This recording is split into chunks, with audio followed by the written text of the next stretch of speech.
As I mentioned, with respect to the 100-day plan, I think there's a lot of areas that we are going to continue to work with China to develop a way forward.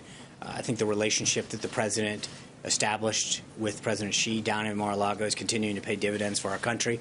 And whether it's this policy or trade or market access, we're going to continue to see all of those individuals from the president's cabinet that were down in Mar-a-Lago continue to work with their counterparts in China to find a path forward. John. John, a couple of topics, but first of all, back on what you said about Syria.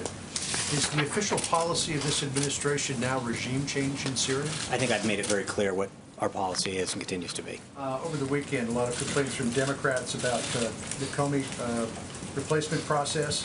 First of all, that Jeff Sessions is leading the search. A lot of Democrats think that because he recused himself from the Russia investigation, he should not be in that position. Secondly, some Democrats in the Senate are saying that before they will consider the president's next nominee, they want a special prosecutor appointed to look into the Russia investigation. Can you respond to both of them? I think this is a process that's running completely as it should, as being headed by the Deputy Attorney General and the Attorney General. As we've noted in the past, the FBI Director reports to the Deputy Attorney General. They continue to move through a series of highly qualified candidates, and it's, obviously this is a huge priority for the President to make sure that we have someone that has the ability to administer the proper leadership to the FBI. And on the special prosecutor? I think there's frankly no need for a special prosecutor. We've discussed this before. You have two Senate committees that are looking into this. The FBI is conducting their own review. And I think if you even look at what Acting Director McCabe said last week, he made it very clear that they have the resources that they need and that the work continues.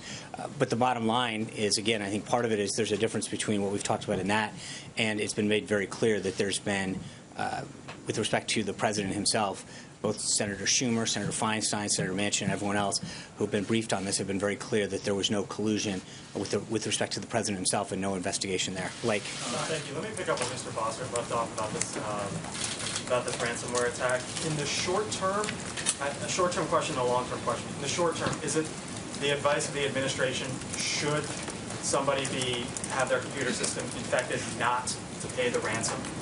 As I said, I think that what we have seen so far that is the most effective is that if people take the necessary proper steps in advance and use the patches that are available to ensure that it doesn't happen. So prevention is right now the key that we're stressing. As it relates to the long term, at the end of the day, this is extortion from likely hostile foreign actors. Might the administration set some sort of guidelines or policies as it relates to U.S. individuals, U.S. companies? Should they be approached as to what to do and maybe what not to do? Yeah, I think we can. Our immediate goal right now is to make sure that we're protecting our both individual, commercial, and government enterprises, and that work has proved to be, the prudent steps that were taken have proven to be fruitful, and I think we're going to continue that. Right now, obviously, that's the number one priority. Hey there, thanks for checking out CNBC on YouTube. Be sure to subscribe to stay up to date on all of the day's biggest stories. You can also click on any of the videos around me to watch the latest from CNBC. Thanks for watching.